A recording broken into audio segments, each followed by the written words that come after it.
Do people really know what this podcast is? No, and I think that probably starts with the fact that we don't really even know what we're doing here. We like what we're doing, but what are we doing, Mark? We decided that we are so interesting that other people are going to want to listen to us yap about different random life subjects, and then let's just bring a third friend on and have them join us for these random ass conversations and wherever the hell they go. Get us mic'd up, pour a glass of wine. Let's talk about everything from mental health, relationships, dating, self-esteem, every intrusive thought you've ever had, health issues, whatever. We're going to cover it. There's a solid chance that if you're listening to this right now, you could end up a guest on this podcast at some point. We'll have some sort of interesting conversation with you. Yeah, I love it. Should we just jump right in? Let's do it. Anthony, did you know that when you Google you, a singer-songwriter pops up, DJ? Really? That lives in like Lisbon or something?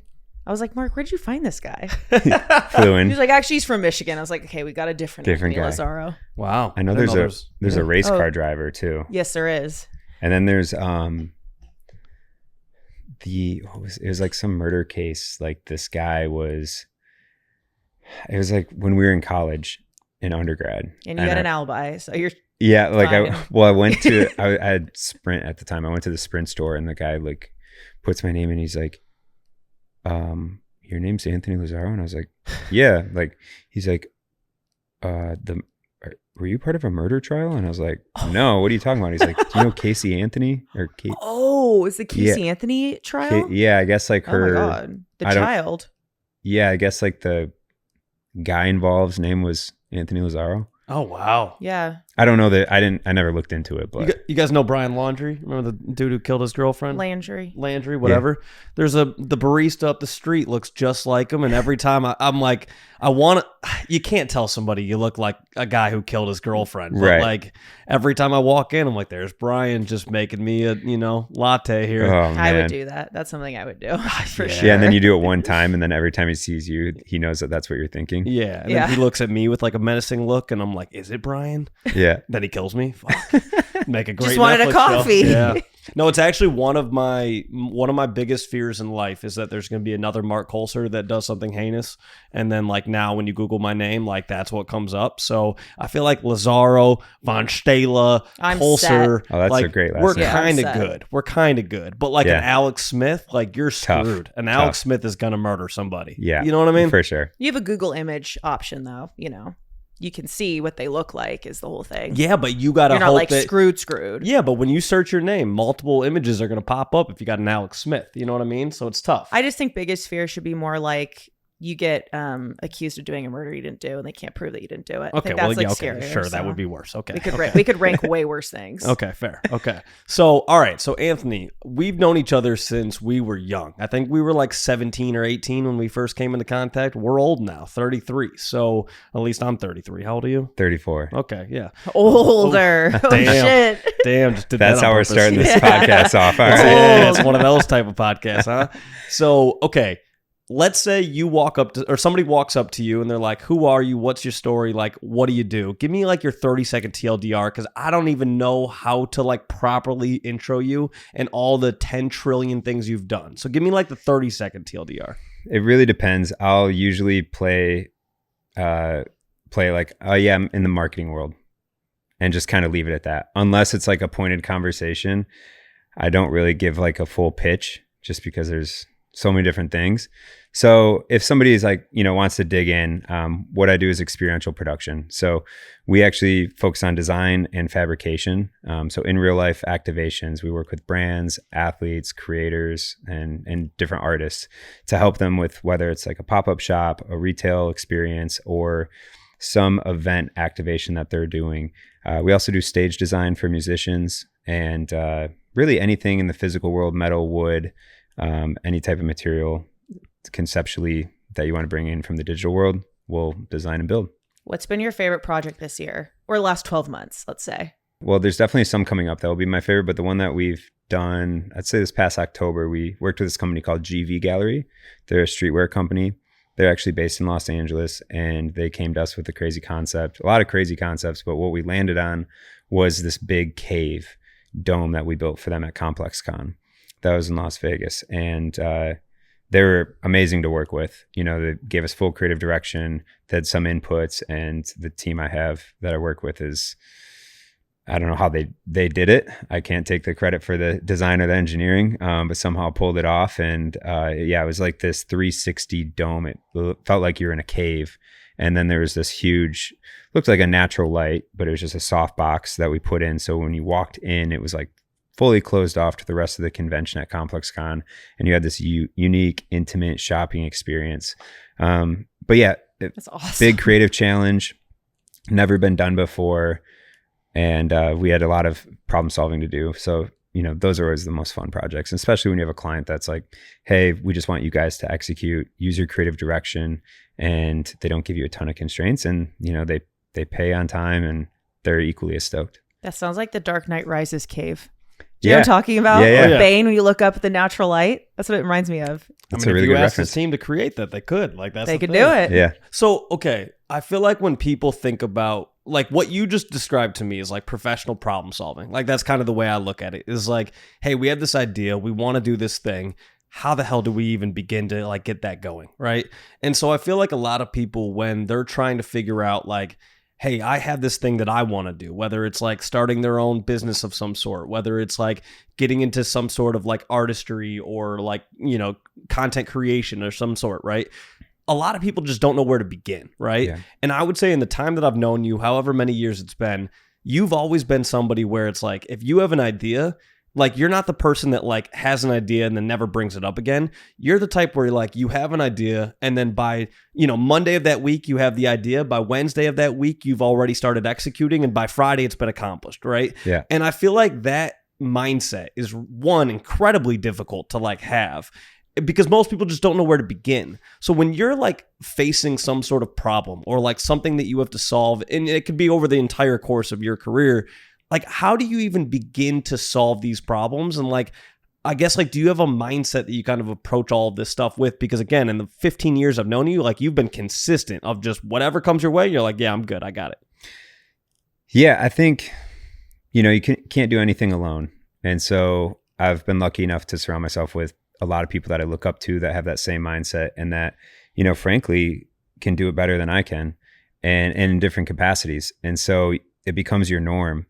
And I realized a few years back, because I, was in the startup world, whether they're my own startups or I joined other startups, and a lot of my focus was 0 to 1. So idea, concept to market.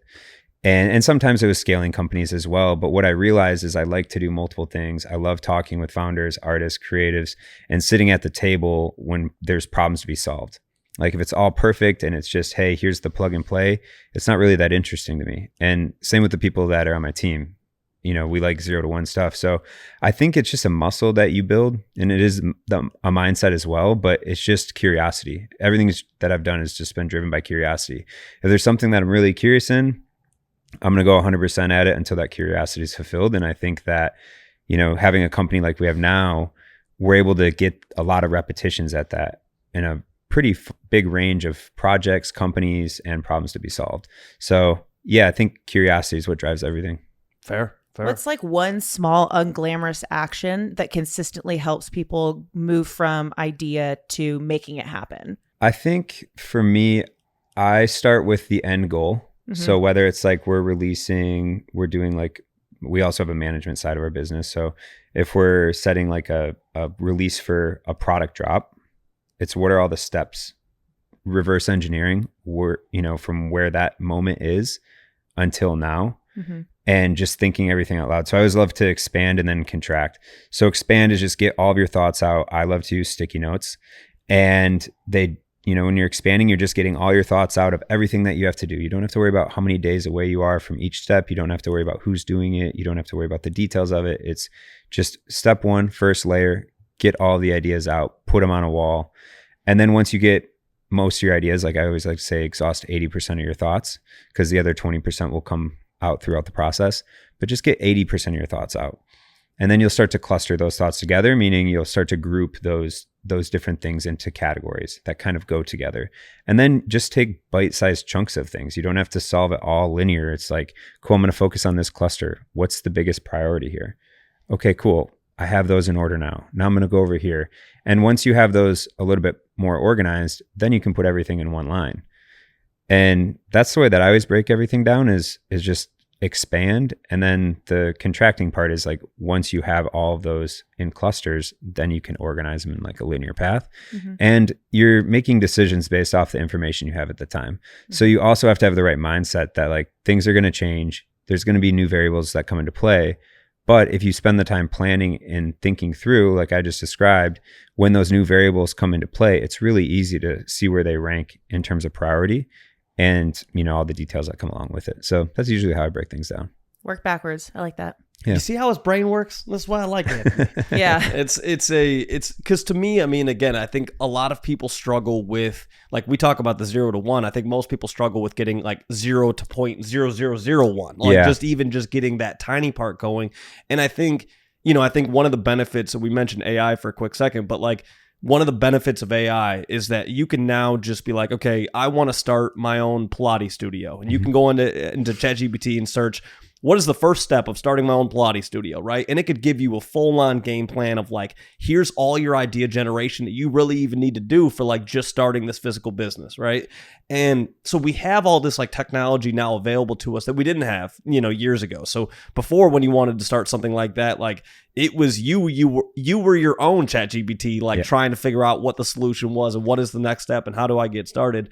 For you, when you think about like AI now, because there are so many use cases of it and there are so many, you know, new ways that the technology is growing. I mean, I think it was yesterday, Google announced like you can build worlds now with a photo, basically. So like I could take a photo of this, you know, podcast setup right now, throw it into Google, and like now all of a sudden I have a playable world that somebody could, you know, interact in. Like that's wild to me. And there's so many different use cases of all of these things. When you think about AI, a lot of people are kind of worried about like, could AI take my job? Should I be petrified? Like, is my job going to be non-existent 5 to 10 years from now? Like, how do you think about AI and how do you utilize it in your like everyday lifestyle? The short answer is as much as possible, and it's endless. And I think it helps everyone actually do a better job at their job. And that's not a sweeping statement for everybody. It doesn't apply for everyone, of course, because it definitely will. It already is taking a lot of jobs. But from a creative perspective, and like when we're talking about artists and people that are doing experiential, for example, I think it helps them get farther along with their own thoughts and bring a little bit more clarity. So they can just go farther on their own before they have to work with a company like us or a content studio or a marketing firm. Because a lot of times, like what you described, we were our own ChatGPT, meaning we could only get to 0.001 of step 0 to 1. And now AI is helping you go from 0 to 1 on your own in some capacity. And it lays out not only a plan for you, but it allows you to kind of go into the second and third layer of your own thoughts. Whereas before, I think you're kind of stuck on the surface level, facing a lot of roadblocks. So I'm a huge proponent of it. And when I talk with creators and artists from a management perspective or experiential perspective, it actually helps them get farther along and closer to the starting line where we can actually start to come in and help them in a real way. And before AI, we were having to meet them at that 0.001 in order to try to even get them to the starting line. And we love helping people and educating people. It's important to us, kind of the core of what we do. And it doesn't have to tie into a job at any point. But we do spend a lot of time in that world. And so if you can help enable them or they can enable themselves to go farther and layers deeper, then I think it's a huge win. I feel like people fear that it reduces creativity, and I'm hearing the exact opposite from you. Yeah, I think it can. I think people, you know, when it comes to writing, I think people can get super reliant on it. But I think that it also has the opportunity, like I'm not affiliated with this brand or anything, but Lovable, if you know Lovable, basically like it's an app developer without having to use code. So you can develop an app. But the way we're using it is actually for our full life cycle of our customer, proposals through the job and creating use cases after. And instead of doing a slide deck and an Excel sheet with the budget, everything's on one website. It's made in 30 minutes. And yeah, for us, it actually helps with creativity. It helps us express what we're trying to convey. And, you know, I think that the work we do from a design and fabrication perspective is really high level. And I think that our proposals are not. And that's the first thing they see. And it's cool to show someone a slide deck, but it's a big difference to like let them into that world that you built. And I think that tools like AI can actually help you go farther and deeper in a more meaningful way to convey what you're trying to speak or create. I like, just based off of the 10 minutes that we talked before the podcast and then like going over the document that you sent, I feel like you're very mentor driven. Like you seem like, not in a condescending way, but very hand holding in a beneficial way. And I'm just so curious if that has been something that you've always been like. Like, did you at one point in your career wish you had that? So now you're giving that to creators? Or where do you think that started? Is that just who you are? You just want to help people? Good question. I've never thought about this. Yeah, I've mentored a lot of people. I haven't had a ton of formal mentors, but I've had a lot of people that have inspired me or that I look to for inspiration or that have just helped me out and taught me situationally. So I've had a lot of informal mentors, but I think for me, I always think very long-term in terms of where I'm going to be. And it's not that I'm going to, in terms of success, but in terms of where I see my potential being like personally and professionally. And I think that everything along the way, I'm very conscious that this is like a step to that. And my goal is to reach my full potential. And my goal is also to help other people do the same because of the fulfillment that, you know, you get from it individually. And if you can pass that feeling on to somebody in some capacity along their journey, then that's also selfishly fulfilling for you, or at least it is for me. And so I guess, yeah, just naturally, I've always done that. I've always tried to do unique things that no one else around me was doing and take chances and risks. And so I've always had a lot of people that were coming to me that were my age asking, hey, how'd you figure that out? What'd you do?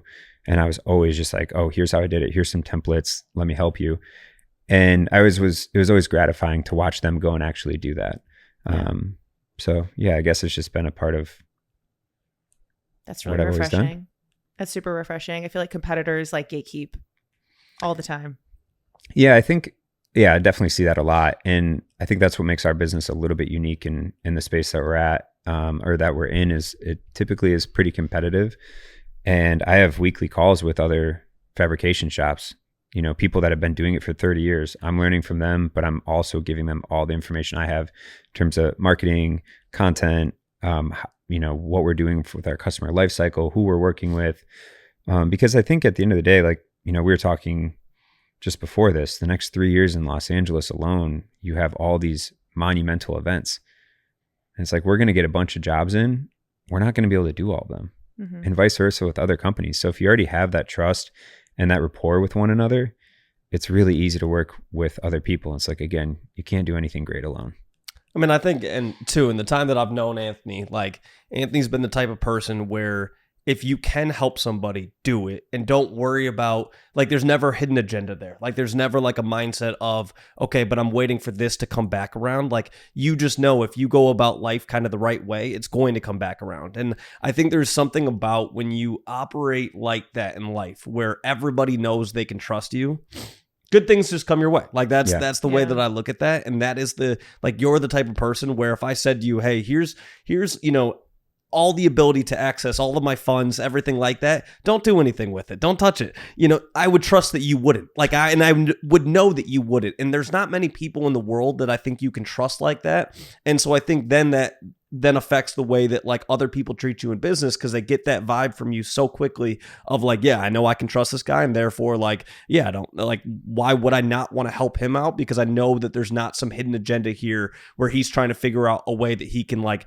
screw me over in return, right? So I feel like my question for you is, you know, in the time that I've known you, again, like you've had various different businesses that you've started, different things that you've done and everything like that. Some that you've been incredibly successful in, and some that have been more of like a learning lesson. So a lot of people, I think what stops them from starting their own business or doing their own thing is they're worried about like, what if I fail, right? So what is your approach to that worry? And I guess like, how has that grown over time as you've thought about like, oh, well, hey, this one thing that I wanted to do, it didn't work out, but this other thing that I wanted to do was incredibly successful. How do you think about failure? Good question. I mean, I'll probably say this a bunch of times in this podcast, but I think of the long game when it comes to relationships and risk. So, you know, you started the podcast off by how old we are, but even though, you know, I'm approaching my mid-30s, I feel like I still have a lot ahead of me and a lot of learning to do. And I think the only way to get there is to where I think I can go is by putting myself out there and being vulnerable. Because if you put yourself out there, you're communicating with people what your intentions are, what you're trying to do. There's people that have a lot more experience and perspective than you that will freely give you their opinion. And everyone's opinion is a consideration, of course. It doesn't mean it's the gospel, but it helps you actually accelerate a lot faster. And so if you can put your ego aside and just take chances, but of course do it with integrity and the right intentions, then I think you can go a lot farther and tap further into your full potential. So for me, it's just this muscle of, when it comes to taking risk, it's a muscle that you have to build, and you have to get comfortable in the uncomfortable. And when you can do that, then it's just kind of what you know day to day. And again, I think a lot of it is who you surround yourself with. But if you're not relying on other people to tell you how to act or to tell you what to eat or tell you how to dress, and you have your own lane that you like and you run your own race in that way, you don't have to rely on people for a lot of other things. And you don't have to try to get a quick buck out of somebody that you just met. It's a very much a short-term play mindset, and I don't think that it serves anybody well. And I think, we've all experienced that in different capacities, and we know how that makes us feel. So it's like, why would you want to make someone else feel that way? And so I don't know. That's my thought on that. You can't buy that confidence. Like, I'm so impressed by that. There's nothing, you can't fake that. Have you always been this way? You just always believed in yourself that you'd figured it out? No, I've definitely had self-doubt. I think I still have self-doubt, right? Because if you play in a space where you're pushing the limit a little bit beyond what is comfortable or what is known, then, you are sometimes doubting yourself. You're not doubting yourself in the long term, but I think in the short term, you're always trying to figure it out, and you don't really have anyone to turn to. You kind of just have to run your own race in that way and take chances. So I think that in the macro scale, it's like, okay, my life is long. I've had some failures. Cool. I'm going to do more things. And for me, the mindset is always just staying right in the center. Like, there's peaks and valleys in life. And I think as you get older, those peaks and valleys kind of get deeper and higher. And as long as you can stay in the center, like, and not get caught up on the peaks or down in the valleys, like, you're good. And I think people recognize that energy as well. And sometimes it comes off as confidence, I guess, but still every day just figuring it out, the micro decisions and the long term. And I think confidence too comes from fucking up. Like, if you never fuck up, like, how can you even really be unbelievably confident, because you've never gotten punched in the chin before and then seen how you've reacted to that, right? Mm-hmm. And so I feel like there's always some of the most like successful minds that I've ever met in this world have been people that like at some point I've seen them fail, right? And I say fail, and fail is such a harsh word because fail sounds like you can't get back up again. And it's like, you can. You're going to get knocked down. You're going to get, somebody's going to, be better than you in some way or whatever. But like, if you never face somebody like that, if you never face a problem, then how do you ever grow from that? How do you ever, continue to like become better at what you do, right? And so I feel like failure, again, has such a negative connotation. Like, the word just kind of bites when you say it, but like, failure is so unbelievably important. If you never fail, you never grow. Yep. And so it's like, anytime you're thinking about doing anything, and it could be as simple as like, hey, I want to try out this like new workout class, and I don't know if I'm going to make a fool out of myself.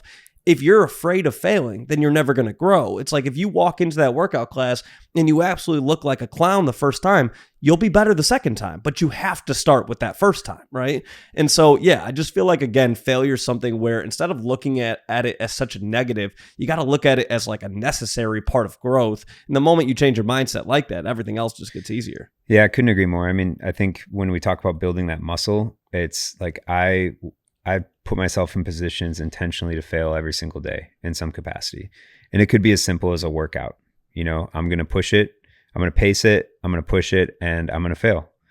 And that's when I know, cool, I know where I'm at. And if that compounds, then you can go off to do some pretty incredible things. And I think it doesn't mean you have to go and work out, but it could be setting yourself on whatever the goal is. It could be a diet. It could be calling a friend and a family member every single day. And you might miss a Tuesday and you failed. And that's okay, because the net of it is far significantly better than whatever you're doing before you set that goal.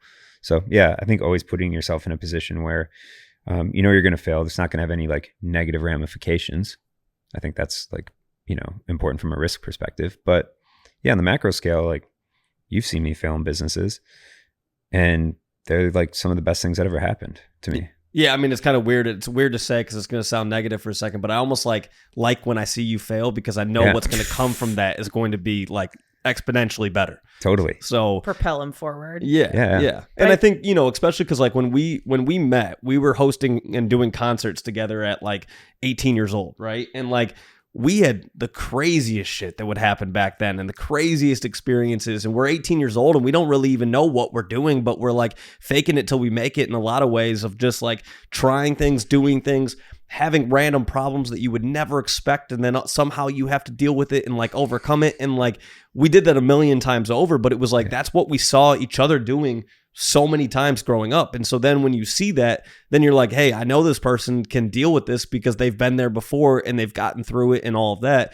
And so, again, I think a lot of people just kind of go through life where they're too afraid to even, again, just take that first step. And like, that's always something that I've admired you for, is that you've always had the ability of like, okay, hey, I'm not worried about whether that first step is a raging success or an absolute failure, because either way, I'm going to learn from it. And again, I think if you can like, it's so early in 2026 right now, there's going to be problems that each of us faces in 2026, and we're going to get through it. We're going to get to, we could be sitting on this couch in the beginning of 2027, and we're going to have gotten through every tough day that we've ever faced, every tough problem that we've ever faced in business, personal life, whatever it may be.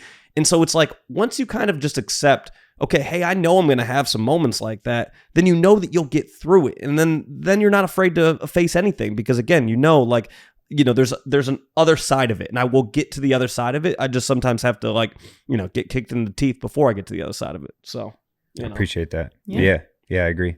He wants to see you fail. Yeah, that's what Anna took from that. There's going to be a lot of those opportunities in 2026 for me.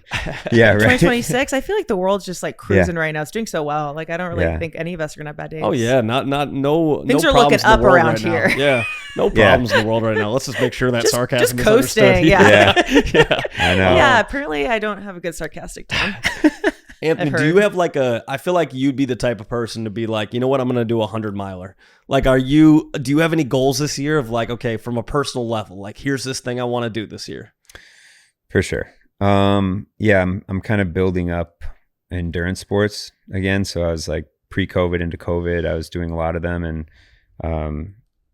so I just finished one this weekend in Arizona. I did a High Rocks, which like everyone's doing now. What is High Rocks? Have you seen this? Yes. So I heard there's this girl that was like, if you want to meet a husband, just go to High Rocks. And it was just a video of every guy just shirtless and black shorts working out and sweaty. That's all I know about High Rocks. It's insane. Like you can think you're on track training wise, and then you go there and you're going to be like, I didn't even come close. It's just, you're redlining like the whole event, but it's like a CrossFit meets endurance running event. But if you take like traditional CrossFit stuff, High Rocks, I don't probably get beat up on the internet for this, but like High Rocks is taking a lot of those CrossFit components and incorporating them, but a lot of the crazy compound lifts that you have to do, they're eliminating. Okay. So it's a bit more of an approachable sport. That's why you're seeing the growth, I think, of it. And in between, there's 8 events that you have to do, and it's timed. You go for time. And in between 8 events, you have to run a kilometer. Ew. But like, not like, what the fuck? I don't get people like you. Yeah. So sit down. So give me an example. Like, give me event 1, and then you run a kilometer, and then you run, and then what's event 2? So you do ski erg, which is like the pull down. Oh, yeah, the pull down. Okay. Yep. And you do 1,000 meters on that. Then you do a sled push. Then you do for I think like 80 meters. Okay. Sled pull, 80 meters. Farmer's carry. No, wait. Then you go into burpee broad jumps. No. Then you go into like a farmer's carry, a row, and then you do sandbag lunges, and then you do 100 wall balls at the end. Oh my God. And everybody vomits at the end? No, yeah, there's definitely like a group people. Bucket. Yeah, like you get penalized if you do. What? Or like if you spit, like you have to make it to a trash can. Yeah, like if you like pour water on your head, you get penalized. If your knee doesn't touch like on one lunge, you get penalized. So there, and there's like 3 judges watching every single person. Oh, damn. Yeah. I mean, individually, each person gets 3 judges. Oh yeah. They're like hawking. Yeah, it's intense. Wow. It's so fun though. I Okay. loved it. Oh yeah, super fun. It was that sounds it sick. was really cool. So I have that did that. And then I have the LA Marathon I'm doing March 8th. And then a 300-mile bike ride that I do broken up over 3 days. It's for Make-A-Wish. It's a charity ride. One of my favorite events of the year. So I fly back to Michigan for that every year, raise some money for them, and then come back the next weekend and doing this pier to pier. It's Hermosa Beach Pier to Manhattan Pier, and you swim around it, and it's like 2 miles. I hate swimming. Do you relax? Like, what's like? I'm like just like I mean, so it all like curious. builds up, and then like, what do you like? Do you sit down? Like, is this your first time sitting in like a month? No. I relax. I have a balance. I don't have a wife or kids, so like now's the time to do that. Now's the time to lean into the business. Yeah, you know, and just stay focused on those things, and then eventually my life will change, and I'll get married and have kids, and I probably won't be doing these events because they won't be the biggest priority for me, you know, and then the business hopefully will be settled in. So just taking advantage of it while I can. And, you know, it goes back to like that full potential and just seeing how far you can go. I don't really do it so I can get, like hang the medals up and like post it, you know, on social media. It's really like the day-to-day discipline and that failure. Like I fail every day trying to do these training sessions, and you feel like you're on an island and you have to go run 16 miles before the sun comes up, and then you go to work and like you just don't talk about that you ran 16 miles earlier that day, and you just have normal conversations with people. But mentally it kind of charges you up a little bit because you're like, you already feel accomplished, you feel confident, you feel good, you know.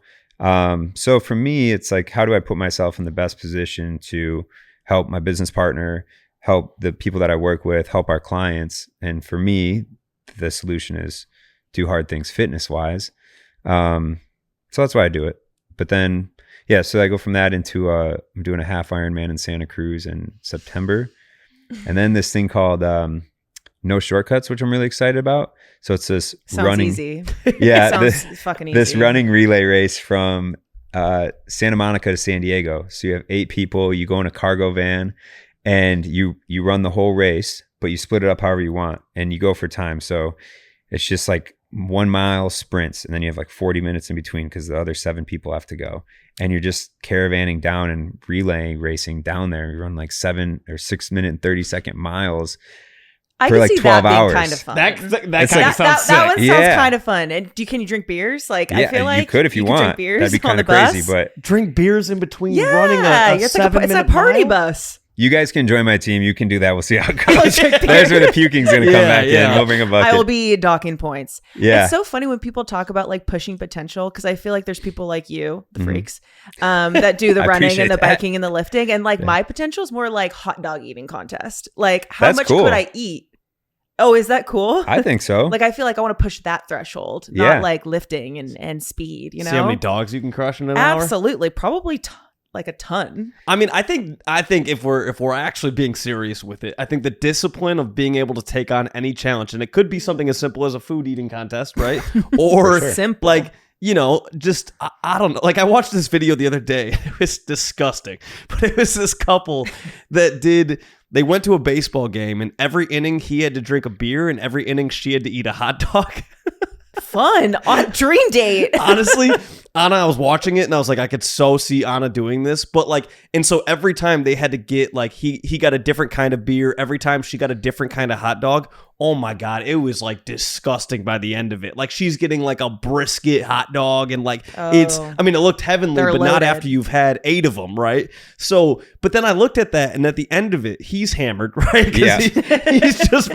He's so drunk by the end of it. And then she's so unbelievably full. But I watched it and I was like, dude, that's kind of sick. Like that's a really cool like accomplishment that you guys did that. But then I also watched a video of the Nelt guys and Brad doing this like 100-mile run, and you know, and they did it in the desert, and they did it from like basically somewhere in Nevada to Vegas.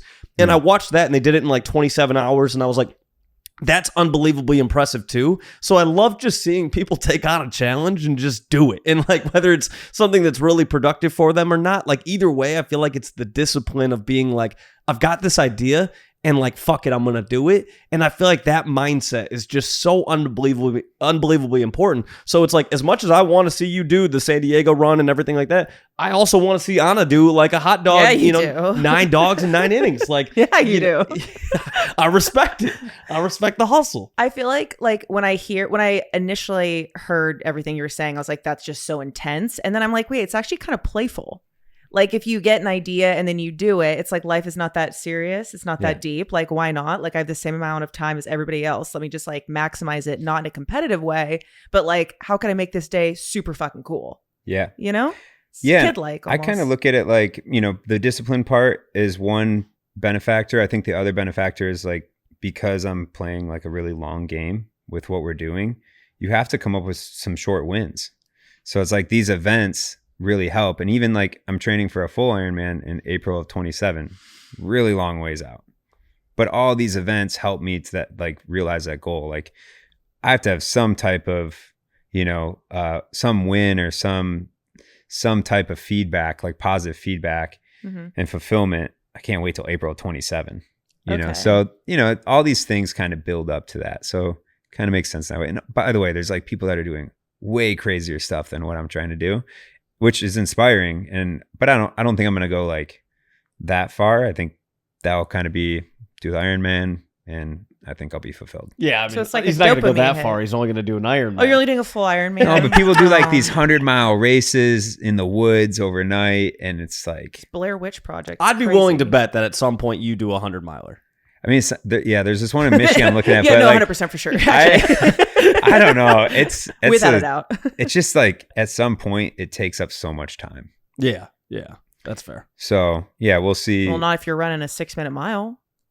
For sure. It's not too bad. For sure. Yeah. For sure. I watched this video the other day of a guy who ran across the state of Texas, and he ran 25 miles a day for however many days it took, whatever. But like, yeah, that's crazy. Can you imagine every day just being like, you know what's on my itinerary? Running 25 miles. And then also how beat up your feet would be, your legs would be. Like, yeah, unbelievable. Yeah. I walked up a hill yesterday in my new Solomon's, and my knee is not doing well. Like it's clicking.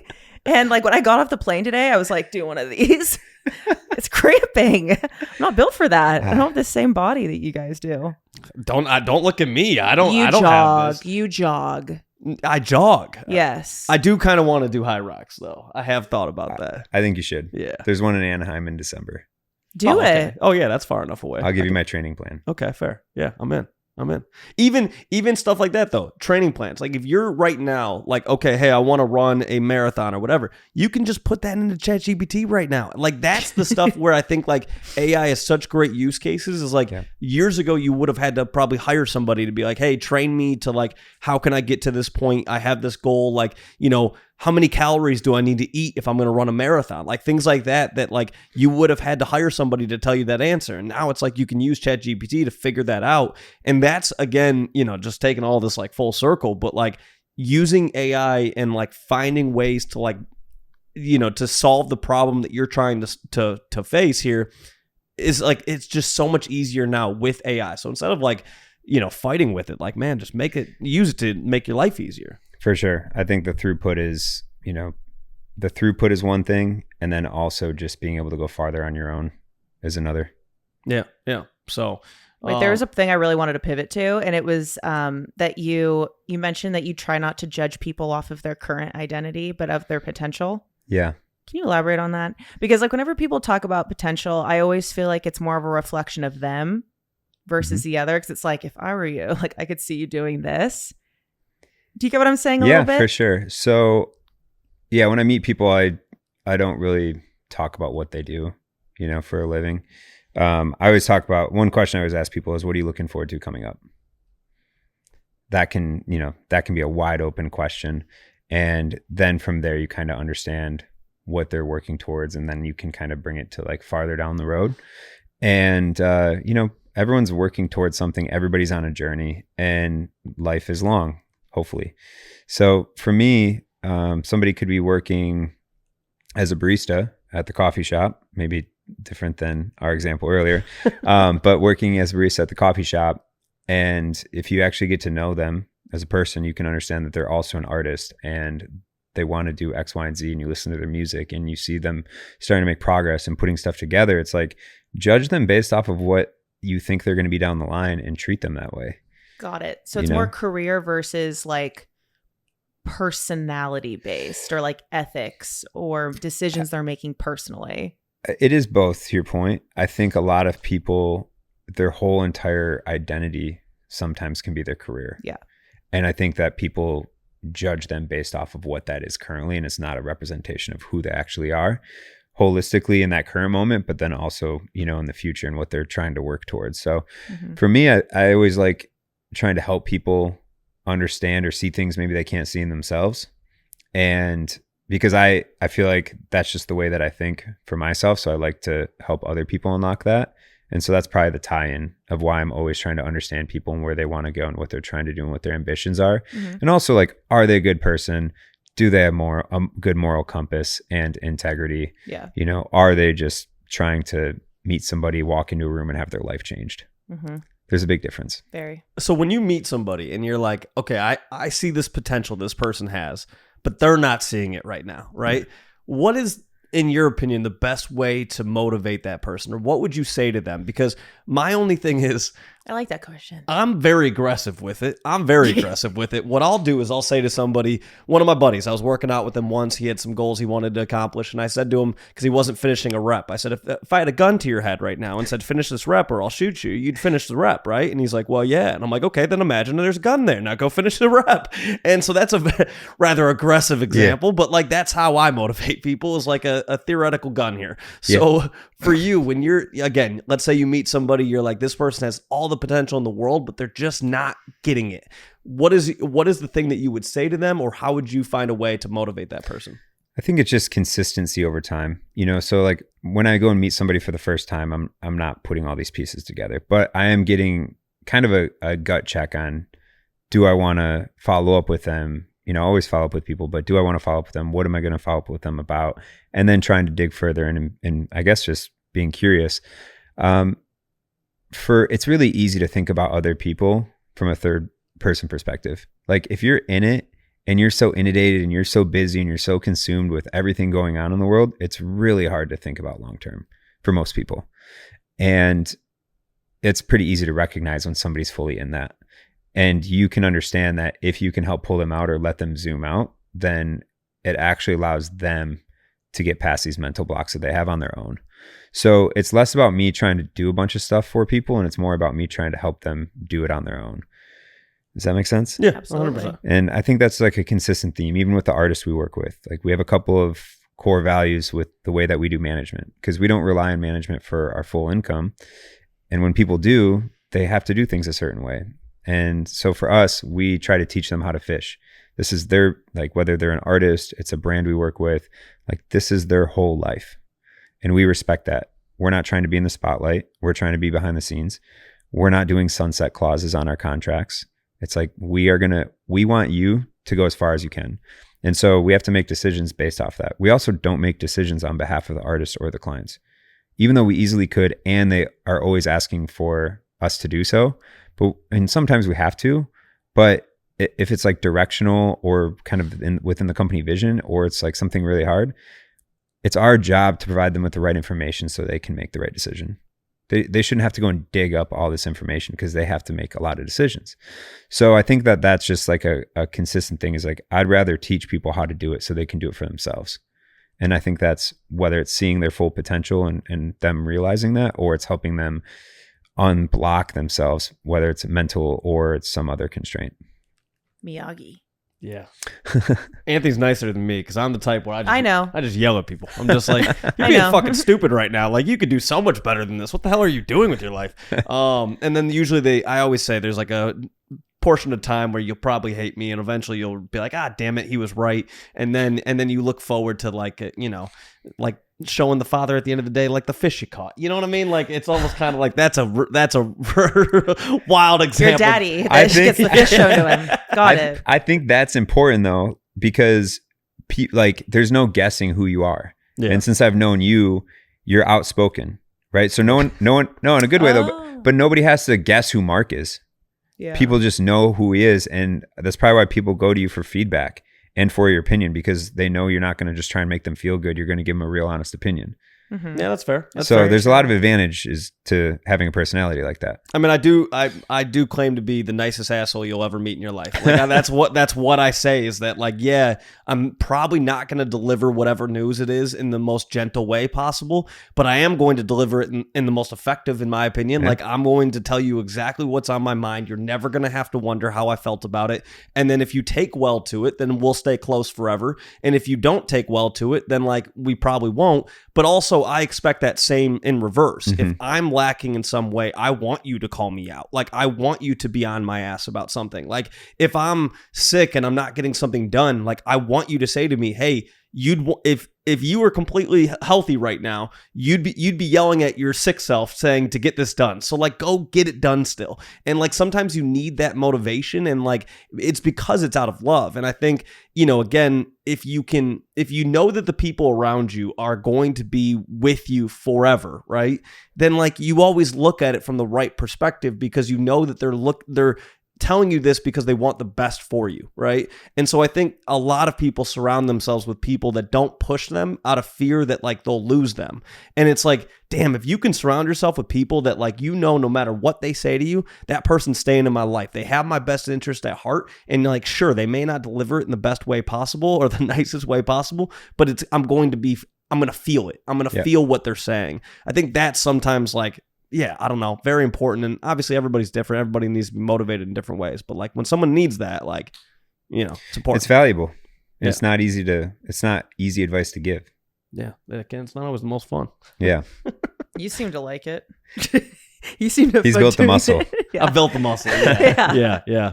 But yeah, it is what it is. But okay, so when you think about, then let's get into let's throw Anthony for a curveball. Let's make him make him a little uncomfortable, Anna. Oh, I love it. So when you think about, like, okay, I'm 33 years old and I'm single and I don't have kids and everything like that. And if you told me at 18 years old that I would be 33 and single, I would be like, dude, bum. That dude's a bum. And so obviously, being here now, I'm like, no, I get why I'm in the position I'm in, and like, I get what I'm looking for, I get what I'm striving for, and just I haven't found that yet. For you, like, I'm assuming, I don't want to put words in your mouth, but I'm assuming you want to be a father, you want to be married, you want to be all these things. When you think about, okay, I've been so successful with work and everything that I've done in my career, and then relationship wise, you're like, okay, I still have this like goal that I'm trying to achieve here. How do you think about that? And like, how has like almost your like work experience taught you about dating? Wow. Well, patience and long-term thinking, I think, are two consistent themes, like in my personal life and work life. For me, I'm not in a rush, but I'm pretty intentional about it. So I took on a lot of debt to start the company, and just like getting it started, like living costs, going out to places, all that stuff. And it added up to a good amount, because it took a few years to build the business to a point where we were starting to cash flow. Are you comfortable sharing that amount? Yeah, I can share. I don't care. I'm a pretty open book. So yeah, I took on $264,000 of debt to start the business. Do you have anxiety hearing that, Anna? Yeah. No, because he believed in himself enough to, get into that. Yeah. And so I think I had a drawdown. I had, how far could I go? What could I leverage to be able to do it? And I think one of the big things for my business partner and I was, we wanted to just own the company. We didn't want to take on any investors because we didn't know what it was going to become. And so we didn't want to make an early bet with being super naive, and we're still a little naive. Like, we haven't fully figured it out. We have the ball's rolling down the hill, which is awesome. And we're figuring things out pretty fast now. It's really starting to take shape this year, which we're super grateful for. But yeah, I'll have all the debt paid off by August. So I'm really excited for that. And as long as the plan maths out. But my business partner's been super patient with the business. We haven't had to take on bank loans. We don't have any bad debt. So we're really grateful for that. Mm-hmm. And yeah, straining yourself with a little debt can be stressful. But for me, it's like, a lot of my mental capacity is spent on the business and the people we're working with, because we're hitting like a lot of these growth curves with all the artists and brands we're working with, and also our experiential business. And it just requires a lot of time and attention. And so for me, like getting into a relationship doesn't really make, and I'm not closed off to it, but I'm not seeking it. Right. And for me, I want to focus on getting that into a good place, getting the debt paid off. And so then mentally I can make time for it. Yeah. Because it's like, it deserves it, in my opinion, you know? And I think I don't need to be in a relationship in order to feel fulfilled. But I think that being in the right relationship, you know, it's like a 1 + 1 = 3 for me. That's how I look at it. Mm-hmm. It's like, if it doesn't make you a better person, you don't make them or help them enrich their life, then like, what's the point? What are we doing? And I don't, you know, meet someone and think that far ahead right away. But yeah, that's my perspective. And it's like, it requires, I think, a good amount of time invested into it. And like, I would at least want to, and I don't want to do it like halfway, because it's just, you know, not really fair to anybody. Full ass kind of guy. Yeah. But I was going to say, do you think you would ever be ready fully? Because you seem like someone that's always going to take something on. Yeah. No, I think there's a point of like being established where you feel really good foundationally. Mm-hmm. Like, and there's always going to be challenges, and going to take on more debt, I'm sure, at some point as we grow. But like, I think that, you know, this is the chapter I want to get behind and stay focused. You know, started last March paying this down, and it'll be done in August. So I'm like, cool, that chapter's done. The business is in the black, which is great. We're rolling. Now I can be open-minded to these things. Mm-hmm. We also we were just scrambling the last 2 years. You know, it's my business partner and I, and we have like an accountant and a producer and a small team, but it's just like us doing all of it. And so once we, you know, we'll be able to get a little help, and we'll be able to do things outside of just the work, which would be great. How do you, so when you think about, you know, I go back to like when someone's trying to start a business or, you know, take on some sort of creative thing they want to do, whether somebody wants to get into photography, or somebody wants to start off painting, or somebody wants to get into streaming or whatever. There's a cost to all of these things, right? Like there was a cost to this podcast setup and everything like that, right? And so a lot of people struggle with that part of it, because they're like, well, but if I do this thing, I'm going to take on not $264,000, they'll take on, you know, $2,000 and panic over that, right? So I guess like when you think about taking on debt, how does that not stress you out? Or how do you, or I'm not saying I guess that it doesn't stress you out, but like how do you overcome that stress? Because a lot of people, it's debilitating. Like they, you know, all of a sudden it's like they owe, you know, $5,000 on their credit card, and they are freaking out. And like that, the worry there keeps them from getting to a point of not having to worry about it, because they're so focused on this like problem that they have to overcome that they don't think about, like, again, getting from point A to point B to start solving that problem so that the debt is no longer there, right? So I guess like when you take on $264,000 worth of debt, how does that not become debilitating for you? Yeah, well, first off, I don't recommend doing it. I think it's not for everybody. And I think there's thresholds to everything, right? I think it's scary spending a lot of money. I think it's scary making a lot of money. And I think it's scary taking on $2,000 worth of debt. I think it's a relative thing, right? The principles remain the same. The risk changes a little bit, but then you get comfortable with bigger amounts. And so it's all relative, in my opinion. And I don't know how to make this not sound like arrogant. Go for it. We know you're not arrogant. They've listened to you now for 45 minutes. But like, yeah, I mean, I just knew we weren't going to lose. Like, I think probably because I've taken a lot of at-bats, and I've learned, you know, what's a good risk versus what's not a good risk. I'm still learning, but, you know, having the team and the business partner I have, and like what we were trying to do and where I saw the market going, I was like, we're going to win, you know, or else if I wasn't 110% confident that we weren't going to win, then I would have put zero effort into it. So, because there's a lot of other things I could have done and not taken on that debt, and taken on, you know, I had not a lot, but I had some good job opportunities that were going to help me make by far more than I ever have. And I had some of those come to me when I was at the bottom of that valley financially. And I'm like, wow, I could pay all this off in 1 year and have a little but I didn't even second guess it. I was like, no, respectfully decline. Like, I'm doing this. So yeah, awesome. I think it's just like confidence. And again, you can't do anything alone. Anything great has never been done alone. So, you have to have the confidence in your team and the people around you, and they have to have that same energy and that same mindset. And yeah, it was just this feeling that I was certain on. Oh, okay. So you're talking big picture. What's on the last sticky note? What's on the last sticky note? Yeah. For your life. Like, my life? When you build something out, like for not this project that you are currently working on, do you have an end goal? Yeah, I think it's to be happy. I think, my biggest goals in life have nothing to do with work. Super cliche, but like my number one goal in life is going to be having kids and being there for them, and being a part of their life, and like, and getting married, and like building a family, and like building a legacy where they go on to be more successful or happier than I ever was. Like, if I can do that, then I won. But I also in the process want to make sure that I can take care of the people around me, my family, my friends, those kind of things. I think that's like when I look back at life, we're sitting here hopefully many, many decades from now. I don't know if we'll be on a podcast, but if we're sitting around, like, all we have in life is to look back on it. And so, I don't want to regret anything.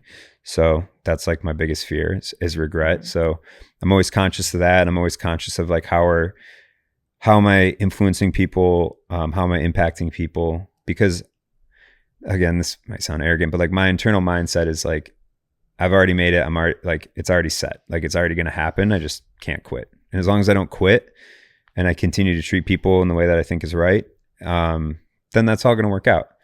So now mentally I can be like, okay, cool. How do I help other people do the same thing? And it's not like, hey, you need to change your mindset, but it's unlocking things for them. And if I have the information, just giving it to them and letting them do it, because I get a lot of fulfillment and joy out of that.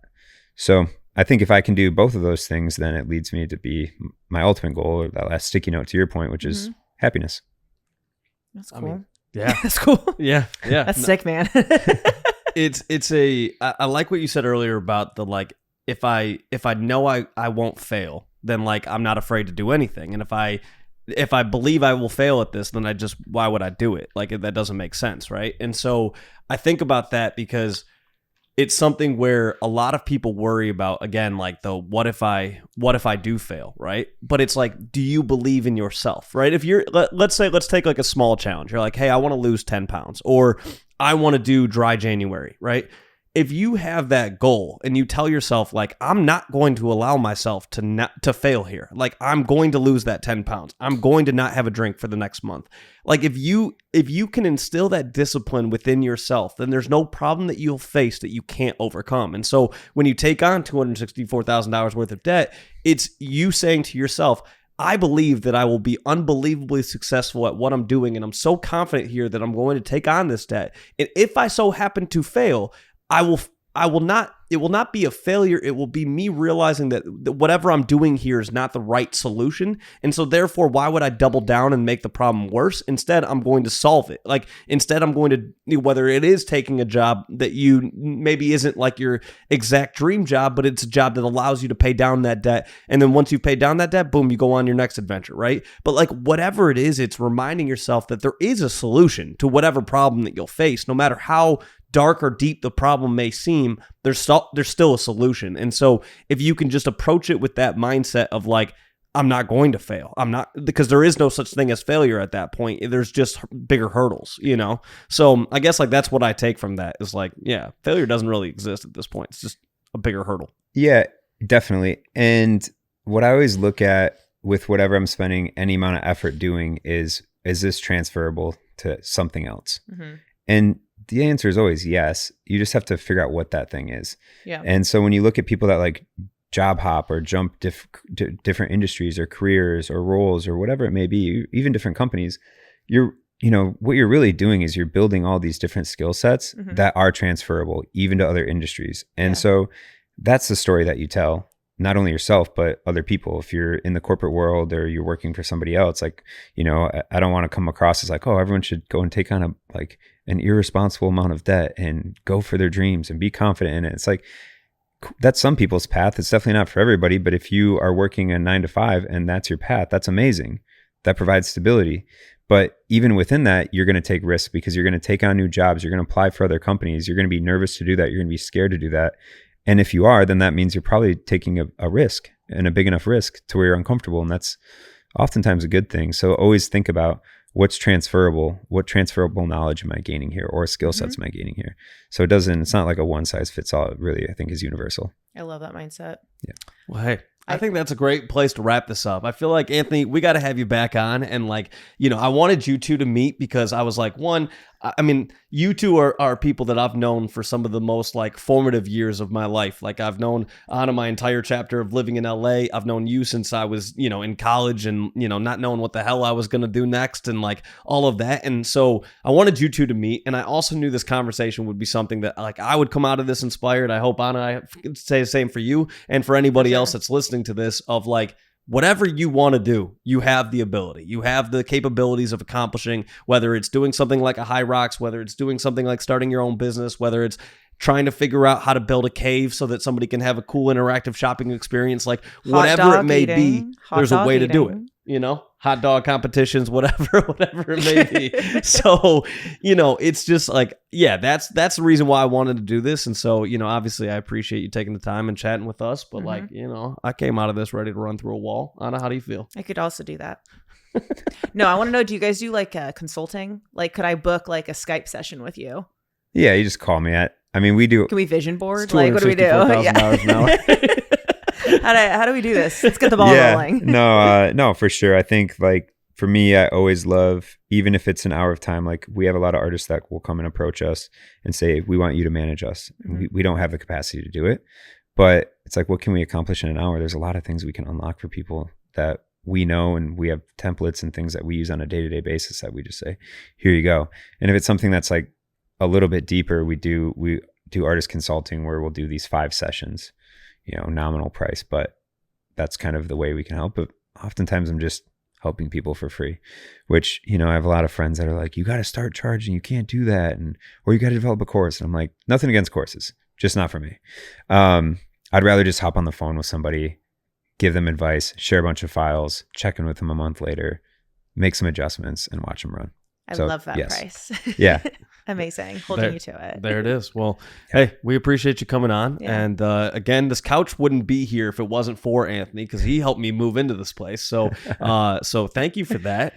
And yeah, just dude, it's been fun to watch your journey, and I'm excited to see where the next chapter goes. And yeah, and now I'm more motivated than ever. Yeah. So thanks for having me. Yeah, no problem at all. Thank you so much for coming. Appreciate you guys tuning in. We'll talk to you guys later. Bye.